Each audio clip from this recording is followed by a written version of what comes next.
저는 국민의힘 의원들이 명예도민증을 받게 된다면 저희 지역에도 많은 관심이 오지 않을까라는 생각이 들어요. 뭔가 시설들이나 산업 기반이 많이 어려우니까 그런 것도 좀 도와주고 국가 사업을 전북에 유치할 수 있게 힘을 써줄 것 같아요. 도민들의 공감을 얻는 게 가장 중요한 조건이 아닐까 싶습니다. 차별이 있는 것 같아요. 국민의힘만 있는 게 아니라 뭐 다른 당도 있을 텐데 국민의힘한테만 명예시민증 준다고 하면은 차별의 의미가 있지 않나. 정말 이 도를 위해서 열심히 일하시는 분들한테 주는 게 맞다고 생각을 해요. 되게 돈이 낭비될 것 같아요.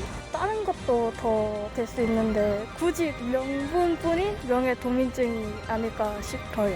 명예도민증을 주려면 전라북도에 조금이라도 관심이 있는 사람들한테 주는 게 더 맞다고 생각해요. 안녕하십니까. 페트롤 전북의 함윤호입니다. 앞서 들으신 내용은 명예도민증 어떤 사람들에게 수여해야 한다고 보는지 시민의 의견을 들어봤는데요.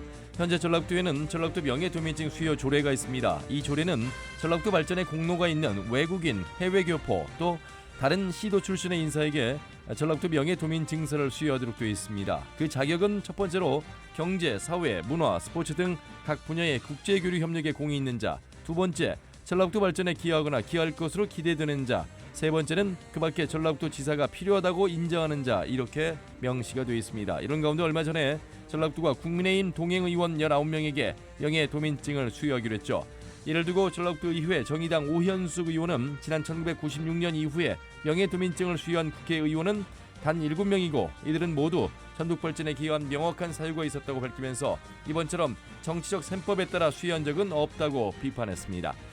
문제 제기가 있은 후에 도의회 표결이 있었습니다. 반대가 12표, 기권 6표, 찬성이 20표로 통과가 됐죠.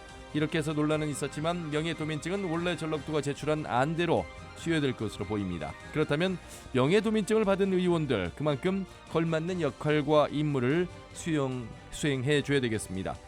자, 꽉 막힌 전북의 현안들, 정부의 긴축재정 기조 속에서 국가 예산 확보나 과연 술술 풀릴 수 있을지 지켜봐야 되겠습니다. 10월 10일 월요일 페트롤 전북 시작합니다. 네, 매주 월요일 시간 주요 정치 이슈를 짚어보고 있습니다. 페트롤 전북 정치 쟁점 오늘도 두 분과 함께하겠습니다. 먼저 국민의힘의 정원천 국회의원 안녕하십니까? 네, 안녕하세요. 정원천입니다. 더불어민주당 신영대 국회의원 안녕하십니까? 네, 안녕하세요. 신영대입니다. 예, 국정감사 중간인데도 이렇게 인터뷰 함께 해주셔서 감사하고 두 분 일정도 상당히 분주하실 것 같습니다. 먼저 신 의원님 코로나19 수출 피해 중소기업만 떠안았다라는 자료를 내놨습니다. 국정감사 관련돼서 말씀 좀 나눠보겠습니다. 네, 당연히 제가 속한 상임위가 정원천 의원도 같은 상임위 계시는데요. 예. 산업통상자원부와 중소벤처기업부를 관장하는 상임위를 일하고 있습니다. 그래서 좀 아무래도 중소기업 쪽에 좀 관심이 많고 통상정책이랄지 산업정책에 관심이 많은데요. 먼저 좀 냈던 저희 자료가 이제 중소기업에 대한 수출 피해 과정들을 좀 저희가 자료를 냈는데 보니까 좀 어쨌든 이게 재난이라고 하는 게 약자에게서 더 가혹한 것처럼 예. 기업도 마찬가지라고요. 예.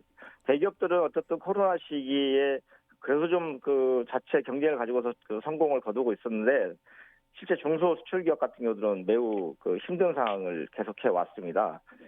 수치를 보니까 예를 들면 2020년 이후에 대기업과 중견기업의 수출 기업 수는 계속 상승하고 있어요. 최고치로. 예. 반면에 이제 중소 수출 기업 수는 한 3,000여 개 정도로 줄었습니다. 3,000여 개 정도가 줄었어요. 예.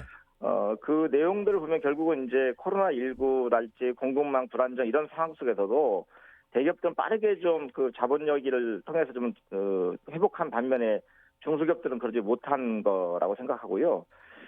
그 내용도 살펴보면 가장 그 큰 문제들이 그 물류와 보증 문제였습니다. 사실은. 예. 물류 같은 경우도 아무리 수출을 계약하더라도 아시다시피 코로나19로 물류가 많이 그 해외 물류가 그 많아지면서 물류 비용을 감당을 못하는 상황들이 있었어요. 하루가 다르게 물류 비용이 늘어나고 금액을 많이 줘야만 컨테이너에 실어주고 이런 상황들이 반복되면서 그런 부분에 저감이 못한 정책도 있었고요. 예. 또 계약을 해도 보증서를 안 걸어줘서 어떤 그 자체 재정 역량이 좀 취약하니까 이런 보증서를 못 받아서 수출을 좀 포기하는 기업들도 많았고요. 이런 것들이 예. 실제 중소기업들에게 피해가 좀 집중된 상위로 생각됩니다. 예. 그런가 하면 정운천 의원님은 우리나라의 산업기술, 국가 핵심 기술의 해외 유출이 꾸준히 증가하고 있다는 점을 지적했는데 산업기술 해외 유출의 절반 이상이 중소기업에서 발생했다 이렇게 지금 지적을 하셨습니다. 네네. 근데 지금 이제 기술 패권 이제 경쟁 시대, 예. 그리고 지금 중국과 이제 첨단 산업에 대해서 그냥 어떻게 보면 전쟁처럼 이렇게 보이지 않는 전쟁이 일어나고 있는데 예. 거기에 대한 이제 핵심 기술 유출은 국가 안보에까지 영향을 미치거든요. 네네. 근데 지금까지 5년 동안 해봤더니 이게 거의 83건의 해외 유출 사례가 적발이 되었어요. 예. 그럼 이게 83건이 적발됐지만은 정말 더 은밀하게 적발 안 된 게 훨씬 더 많을 거라고 생각합니다. 예. 근데 거기에 보면은 이제 주력 산업인 이 반도체가 제일 많고 디스플레이, 또 전기, 전자, 또 조선 이런 우리가 지금 주력 산업이고 1등 산업의 기술 유출이 제일 많이 되고 있어요. 예. 그래서 단순히 이거를 그냥 우리 뭐랄까 산업 기술 차원에서 우리 중소벤처 기업부에서 하고 있는 그런 분들하고만 이게 방어할 수는 없는 거고 예. 이제 국가정보원하고 이게 긴밀하게 이렇게 해가지고 해야 되는데 지금 현재 우리 벤처기업부에서 움직이고 있는 기술경찰, 특허청에서 움직이고 있는 기술경찰 인력이 불과 22명에 불과해요. 예. 근데 이제 건수는 많아지고 그 처리 건수도 그렇군요. 처리 기간도 3개월에서 막 9개월로 늘어나고 이래서 이건 근본적으로 이런 기술 유출이 안 될 수 있도록 만들어내는 제도적 시스템 꼭 이번에 예. 국정감사에서 꼭 그렇죠. 그걸 대안으로 만들어내 볼 생각입니다. 예. 아울러서 이제 두 분이 같은 산자부 상임위원으로서 좀 활동하고 계시는데 우리 지역 대부분이 다 중소기업인데 아무래도 어려운 시기 속에서 중소기업의 어려움이 더 컸다라는 말씀을 하고 계시는데 중소기업에 대한 지원 방안 이런 부분들에 대한 법적 보완 또는 예산 지원 뒷받침에 대한 목소리 많이 내실 것 같습니다. 간단하게 좀 듣도록 하겠습니다. 신 의원님. 네, 어쨌든 단기적으로는 금융 문제요, 무역 금융 문제가 필요할 것 같고요. 그리고 물류 지원도 필요할 것 같고, 예. 해외 마케팅 이런 수출 활동 지원 좀 필요할 것 같고요. 근데 이걸로 끝나서는 안 될 것 같고, 장기적으로는 아시다시피 이런 지역 산업을 좀 고도화할 필요도 있고요. 수출 유망 산업들을 육성할 필요도 있고, 공급망을 좀 안정적으로 뒷받침하는 것도 노력이 필요하다고 생각합니다. 예. 더 나아가서 구체적으로 보면 중소기업이 가장 어려워하는 것들이 이제 이런 원재료 가격이 폭등하면서 납품 단가 연동제를 강하게 요구하고 있어요.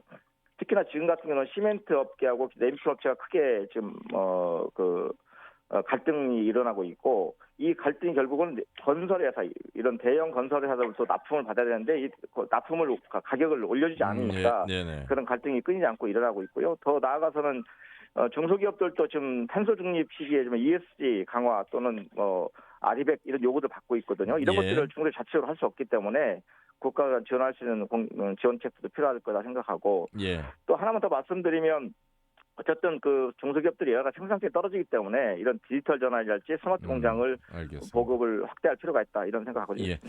자, 우리 지역 현안 관련해서 좀 정운천 의원님 말씀을 좀 나눠야 될 것 같습니다. 새만금 태양광 신재생 에너지 사업과 관련한 내용도 이번에 국정감사 뜨거운 쟁점이 될 것으로 보입니다.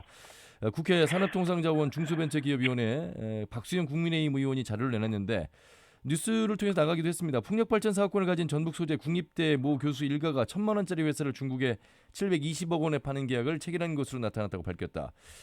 자, 내용 직접 자리에서 들으셨을 텐데 어떻게 된 상황이고 어떤 내용인지 조금 더 정리해 주신다면요. 정 의원님.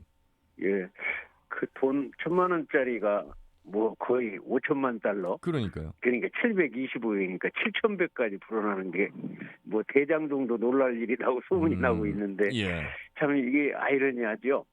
근데 이게 이제 처음에 이 사업권 되기 이전에 그 회사 자체가 이제 1,000만 원짜리 회사였는데 별로 이제 관심이 없다가 이제 태양광에 집중하다 보니까 그 사업권을 딴 것 같아요. 근데 이 사업권을 땄는데 여기 회사는 사실상 시공이랄지 뭐랄지 이런 기반이 전혀 없는 그러한 이제 페이퍼 회사라고 볼 수밖에 없잖아요. 특수목적법인이. 근데 거기서 사업권을 갖고 있으니까 그 사업권 넘기는 걸로 해가지고 이렇게 엄청난 가치를 만들어냈는데 중요한 거는 국내에다 팔면 또 그러다도 세금 내면 되지만은 이러한 것이 이제 중국 중국 자본으로 이렇게 들어간다면 우리 에너지 안보가 그쪽으로 넘어가는 꼴이 되는 거거든요. 그래서 하여튼 이런 문제가 좀 심각한데 더 깊이 있게 이렇게 파헤쳐서 국익에 도움될 수 있도록 그렇게 만들어야 된다고 생각합니다. 예, 그렇지 않아도 지금 현 정부에서 윤석열 정부의 새만금 재생에너지 사업에 대한 부실론과 함께 감사도 이루어지고 있는데 새만금 사업 희망이었던 이 재생에너지 사업안이 이러한 사건들로 인해서 좀 더 흔들리고 우려가 되고 있는 그런 모습입니다. 이 해당 교수가 그런데 이 뭐 민주당 신재생에너지 특별위원회 토론회에도 적극적으로 참여하고 있다고 이런 이제 박수영 의원의 자료를 보면 나오는데 신 의원님 이거 어떻게 보십니까? 제가 박수영 의원의 질의에 대해서 예. 제가 국정감사를 진행하면서 이제 바로 잡았는데요. 예. 어떤 내용이냐면 이 사업은 문재인 정부 시기에 진행된 사업이 아닙니다. 아하. 박근혜 대통령이 탄핵되고 나서 황교안 권한대행 시기에 진행된 사업이고요. 예. 당시에 전라북도하고 군산시는 강하게 반대했던 사업입니다. 이게 뭐냐면 이거 특히 이제 태양광이 아니고 풍력인데요. 이 위치가 새만금 방주의 내측에 설치되는 풍력이기 때문에 이게 새만금 MP 종합계약에 포함되어 있던 사업이었고요. 두 번째로는 30년 동안 이게 풍력을 하다 보면 이게 새만금 부지 매립이랄지 또는 내부 수변 공간을 개발하는 데서 한계가 있을 거다. 이래서 반대했던 사업인데 실제 황교안 권한대행 시기에 새만금 개발청이 지역의 의견을 무시하고 밀어붙였던 사업이에요. 그래서 이게 문재인 정부 전혀 무관한 사업인데 무슨 재생에너지만 나오면 문재인 정부 연결시키려고 어거지 끼워넣다가 지금 저는 뭐 잘못된 볼을 찼다고 생각해요. 실축했다고 생각하는 건데요. 네. 요 사업은 제가 국회의원 당선돼서도 새만금 개발청에다 이거 재고해봐라. 아하. 지금 사업도 안 되고 있는데 사업권을 회수하든지 방법을 찾아봐라. 예. 이 얘기를 첫 번째 얘기했고 두 번째로는 이 얘기를 소문을 들었죠. 외국 기업에다 팔으려고 한다. 태국 기업이라고 하지만 결과적으로는 중국 자본이다. 그렇죠. 이런 게 있으니까 이거에 빨리 좀 대책을 세워봐라라고 최근까지도 새만금 개발청에 이걸 촉구했던 내용이에요.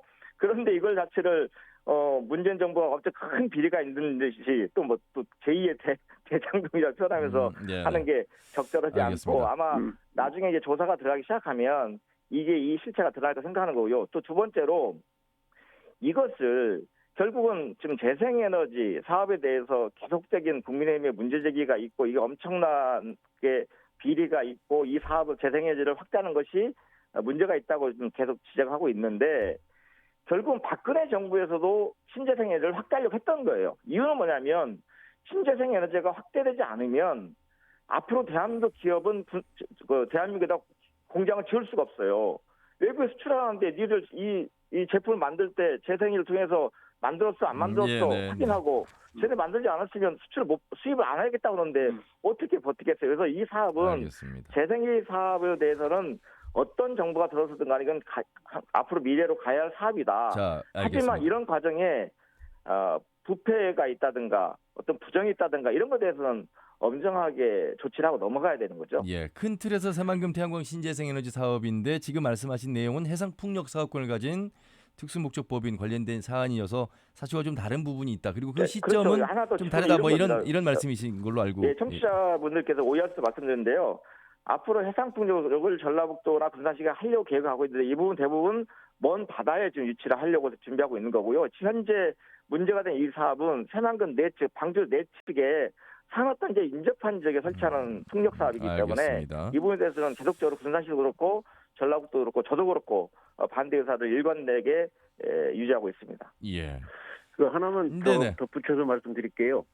어쨌든 이런 우리의 삶을 지배하는 에너지는 뭐 어떻게 보냐면 우리가 식량 안보 못지않게 중요한 게 생활의 에너지인데 이거는 장기적인 아주 세밀한 그런 계획을 갖고 가야 되는데 아까 지금 신영대 의원 자기 지역구니까 잘 아는데 거기에 대해서 지금 어쨌든 문재인 정부에서 95%가 지원이 됐어요. 박근혜 정부에서 한 5%거든요. 근데 이게 이제 갑자기 이렇게 강하게 이렇게 밀어붙이면 항상 문제가 일어나게 돼 있습니다.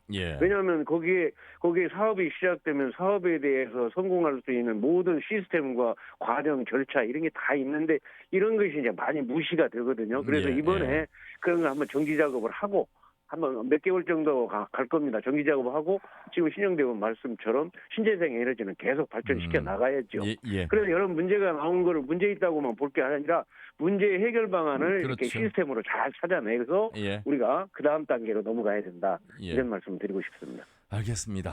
이 내용 여기까지 살펴보고요. 오프닝에서 명예도민증 관련해서 이제 말씀을 길게 해드렸는데 이 부분에 대해서 이제 정원천 의원님의 많은 노력이 있었고 도의회에서도 표결까지 갔습니다. 자, 도민들의 목소리도 들으셨는데 더 내용 정리 안 해드려도 될 것 같아서 이제 바로 본론으로 말씀 좀 들어보도록 하겠습니다. 정 의원님. 아니 지금까지 한 40여 년 정치사에 우리 국민의힘, 한나라당, 새누리당이 호남에 대해서 제대로 신경 써본 적이 없습니다. 그런데 다행히 2년 전에 이제 김종인 위원장이 호남 친화 전략으로 가지 않으면 국민통합이 안 된다 해서 국민통합위원장을 저를 만들고 네가 해봐라 해서 제일 처음에 시도한 게 우리 지역구에는 한 명도 우리 당의 의원이 없으니까 각 지역과 군마다 이렇게 이 지역구 운동으로 동행 의원 제도를 만들었어요. 그래서 2년 동안 한 일이 많아요. 일테면 그 수해 피해에 굉장히 그런 지원 체제를 구축을 한 거랄지, 또 작년에는 이제 이종배 의원, 또 박진, 김승수, 최영두, 김성교 5명의 예결위원이 같이 붙어서 구조원 시대를 만드는데 협조를 많이 이제 했다고 한 거랄지, 또 올해는 이제 지난해 최춘식 의원, 또 김병욱 의원, 최영두 의원이 또 이제 이번에 예결위원이 되거든요. 근데 예결위원과 함께 또 이렇게 동행으로 해나갈 수 있는 것이고, 지금 현재 정책위 의장이 성일정 의원이 최초 1호 법안을 또 만들어낸 적도 있고, 그러니까, 최춘식 의원은 이제 경기도당위원장으로 우리 도당하고 또 자매결연도 정 의원님, 맺고, 그러니까 열심히 여러 가지가 이런 등등이 지금 도민들이 잘 모르고 있어서요. 그러니까 그건 알겠는데 충분히 명예도민증을 줄만한 그런 걸로 해서 이번에 협치의 성과물로 우리 김관영 의원이 그렇게 해주신다, 김관영 도지사가 해주신다고 해서 정말 더 시너지 효과가 일어날 수 있겠다.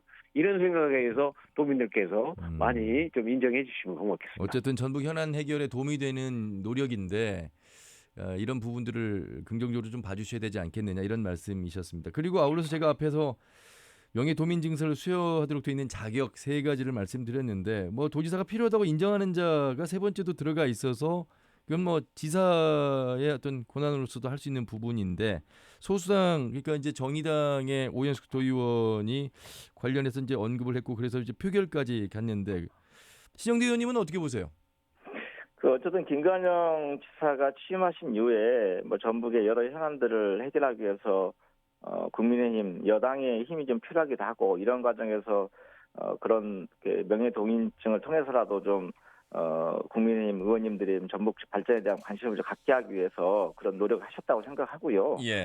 근데 좀 다만 조금 아쉬운 것들은 이런 거죠. 뭐냐면 명예도민증이라는 것은 그만큼의 가치가 있어야 되는 거고, 정말 명예가 있어야 되는 거고요.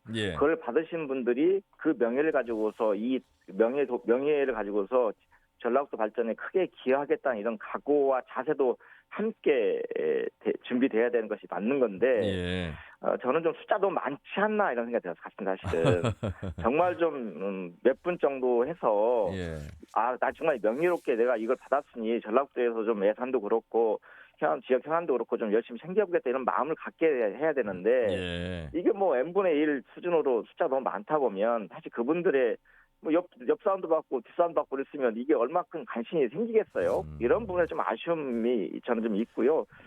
그래도 불구하고 제가 저희 군산 지역구의 도원님들한테는 그런 김관영 지사님이 이런 그 의지가 반영된 거고, 지역 발전에 대한 이런 생각으로 좀 추진하는 거니까 좀 적극 협조하라고 얘기까지 했는데 불구하고 좀 반대 의견들을 표명한 의원들이 많이 계시더라고요. 의원들 중에서도. 그래서 1996년 이후에 명예도민증을 수여한 국회의원은 7명인데 이번에 이제 19분이 들어간 부분에 대해서 이제 뭐 정의당이 거기 하나만 더 말씀드리면요. 이번에 이제 도지사 취임한 이후에 제가 한번 돌아다녀 보라고 그랬어요. 그래서 그 동행 의원들을 김관영 도지사가 다 만났습니다. 만나놓고 저한테 하는 얘기가, 이렇게 더 우리 도에 관심이 있는 줄 몰랐다. 여러 가지를 해온 일이 있더라. 그래서 뭐 제가 도민증 달라는 얘기가 아니고, 김관영 도의사가 이 도민증을 주어서 서로 이렇게 협치의 광장을 열어놔야 이 우리 집권 여당이 한 명도 없는 전라북도에서 뭔가 앞으로 발전시켜 나가는데 큰 도움이 크게 될 것 같다는 그 생각 때문에 우리 도지사 스스로가 그거를 아이디어를 내가지고 저한테 얘기해서 예. 아유 얼마나 좋겠냐. 그거 만들어 놓으면은 또 저도 함께 이제 울타리를 쳐가지고 예. 그렇게 도움이 될 수 있도록 하겠다. 그런 의지를 갖고 있습니다. 정 의원님이 중간에서 많은 노력을 하고 계시기 때문에 명예동인증 받고 나서도 이 동행의원분들 더 전북의 발전에 기여할 수 있도록 더 중간 역할을 좀 잘 해주시길 바라겠습니다. 네, 조금 더 아쉬운 건 이런 겁니다. 명예도민증을 드리는 건 좋은데 결국은 전라북도 도민들의 의사를 모아서 총의를 모아서 드리는 거기 때문에 도에서도 좀 사실은 이런 부분 자체는 만장일치로 통과시키는 게 필요하다고 보는 건데 예. 그런 걸 좀 조금 좀 아쉬운 부분이 그런 부분이에요. 그래서 좀 숫자를 줄인다든가 또는 도의원들을 좀 더 적극 설득한다든가 이렇게 해서 전체 의원들이 다 만장일치였으면 받으신 분들도 더 좋지 않았을까 하는 그런 아쉬움은 좀 있습니다. 알겠습니다. 자, 국정감사 앞두고 나온 또 다른 자료를 보니 전북 도내 세계 보건의료원의 의료진 정원을 채우지 못해 양질의 의료 서비스에 구멍이 뚫린 것으로 나타났다.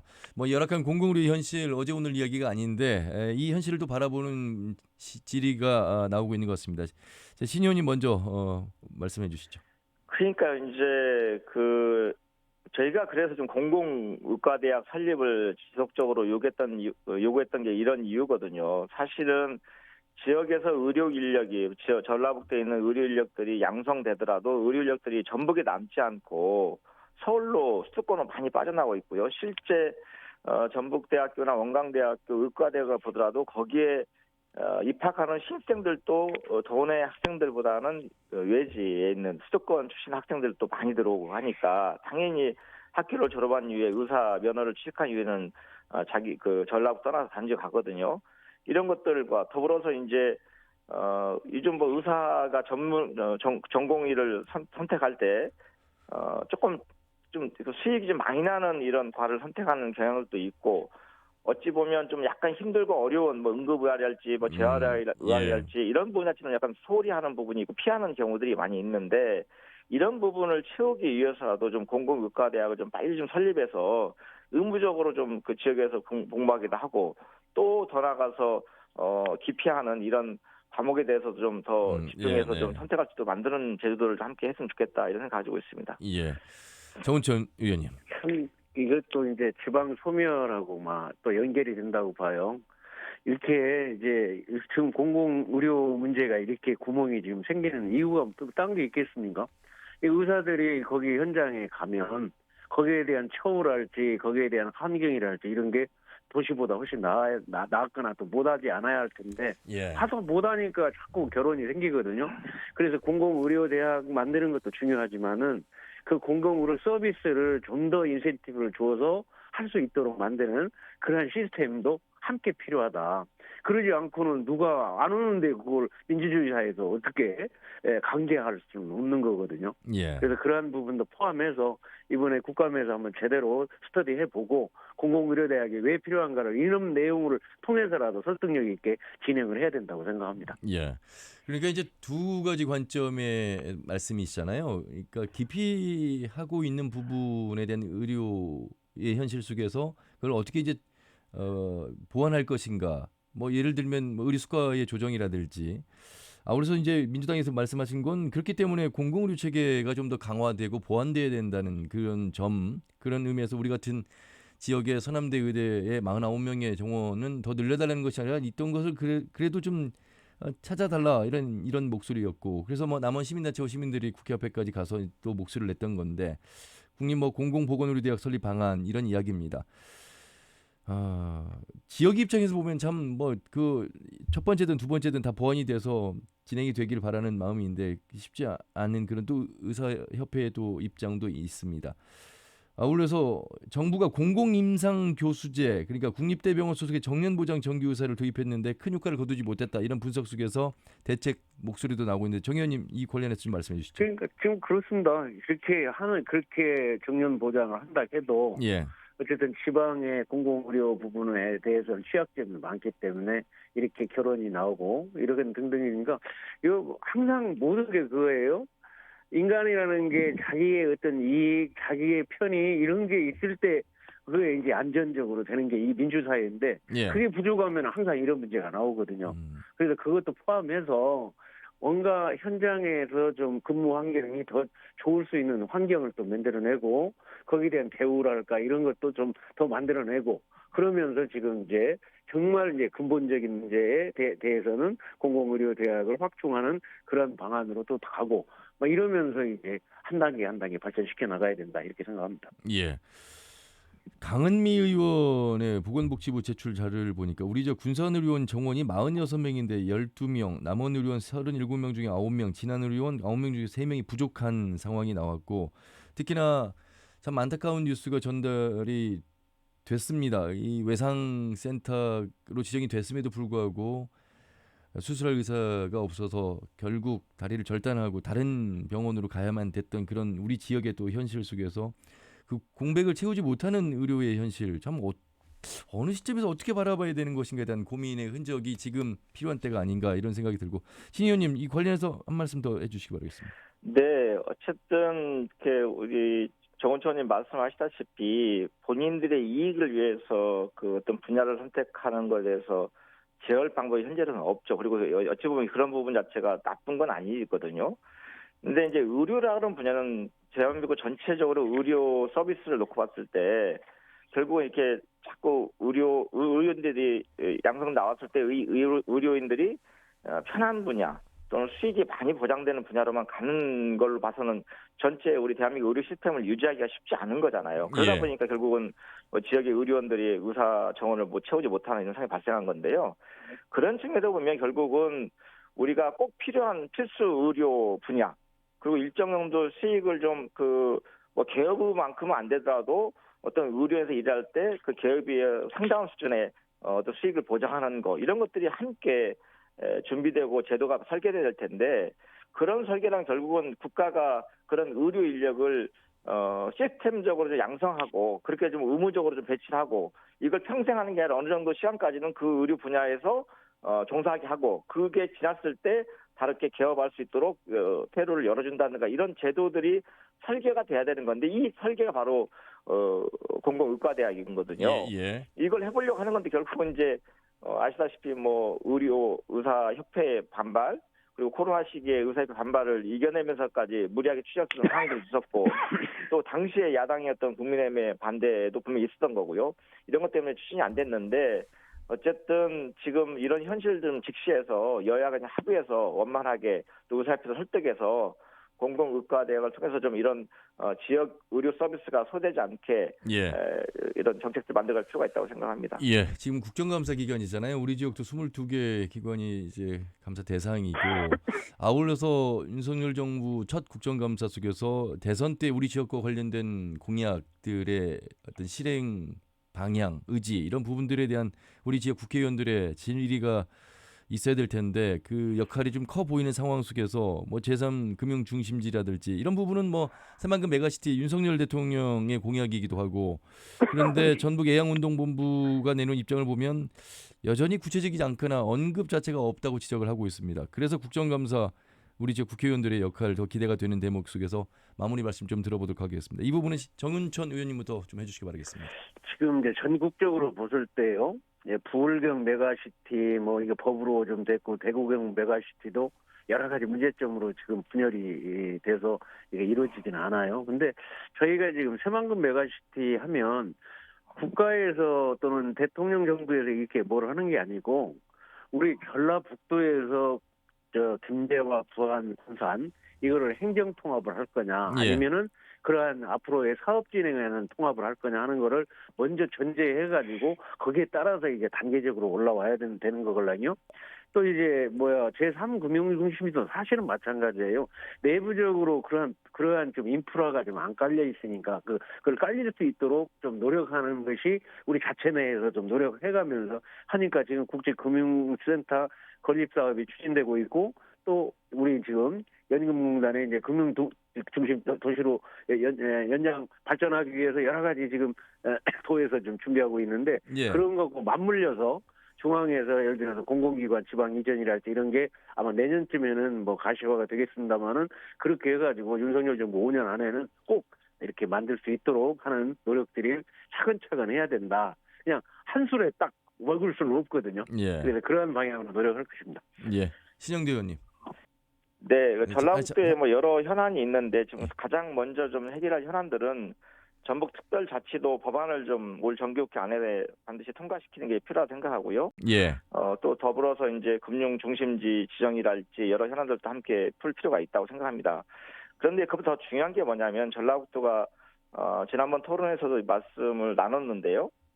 전라북도 인구가 계속 줄면서 뭐 실제 지역구 국회의원 의석수가 좀 줄을 수 있는 이런 위기 상황이기도 한데 이런 것들 극복하는 방식들이 저는 좀 인구 5만, 7만, 뭐 10만 뭐 이런 정도의 그 인접 시군들이 서로 갈등 관계를 가지고서 통합적 발전을 못 이루는 게 좀 문제가 있다고 생각해서 예. 우리보다 더 큰 도시였던 마산, 창원, 진해가 합쳐가지고 창원시를 만들었던 것도 전례도 있는데 우리 지역도 좀 소규모 도시 시군들을 통합을 해서 시너지를 낼 수 있는 방안들을 좀 이제 전라북도 도 내에서 좀 도민들이 집중적으로 논의할 시기가 됐다라고 생각하는 겁니다. 그런 방안 중에 하나가 지금 새만금 메가시티인 거고, 근데 메가시티를 바로 하자 했을 때 주민들이 좀 동의하기 쉽지 않기 때문에 지금 현재 새만금 인접 시군들의 좀 행정 협의를 진행하고 있는데요. 이런 토론을 통해서 우리가 서로 모여서 함께 발전할 수 있는 것, 그 새만금 인접 시군의 발전으로 인해서